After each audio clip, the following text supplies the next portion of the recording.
সিঁড়ি ভাবতে লাগলো, সে বলেছে আমার কাছে 1 ঘন্টা লাগবে দরজা বানাইতে, আমি তার সামনে দাঁড়াইলি, কিন্তু এখন দেখা যাচ্ছে সে আধা ঘন্টায় দরজা বানানো শেষ করে ফেলেছে। তখন জিজ্ঞাসা করে, বিষয় কোনটা আসল তুমি বলো না কুলিয়া, প্রহাদে কইলিতে চাই আপনায় আমি জীবন সাথী করিয়া।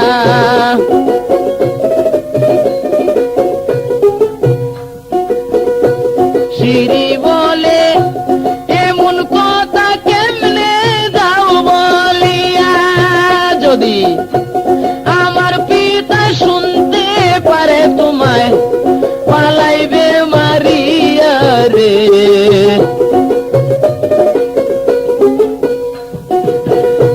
প্রহাদে কয় তাতে আমার কোনো দুঃখ নাই, আপনার জন্য মরণ হলে জীবন সার্থক করিব তাই।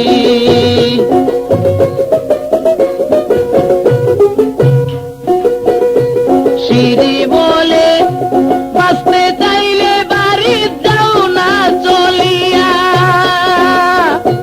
প্রহাদে কয় আরেকটু কাজ আছে ঘরের ভিতর দিয়া রে।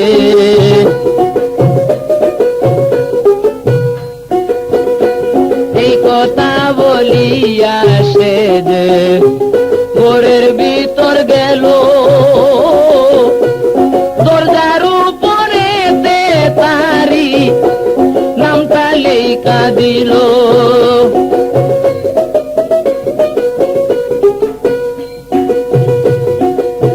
ঘরের ভিতর দিয়া দরজার উপরে তার নামটা লেখা দিয়েছে, লেখা দিয়া বাড়িতে রওনা করেছে।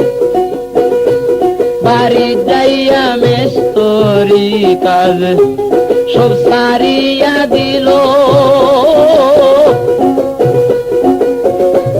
মাটি দিয়া সিঁড়ির ওই যে মূর্তি বানাইল, মূর্তিটা বানাইয়া সে যে বাজারেতে নিয়া বিক্রয় করতে লাগলো রে। প্রহাদে উচিত মূল্য দিয়া রে।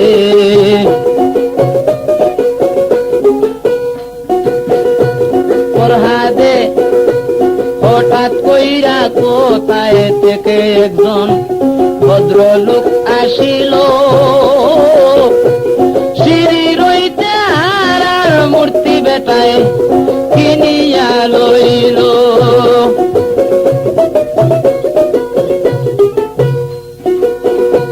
মূর্তি নিয়া যখন বেটা রাস্তা দিয়া যায়, এই মূর্তিটা সিঁড়ির পিতায় দেখিবারে পায় রে।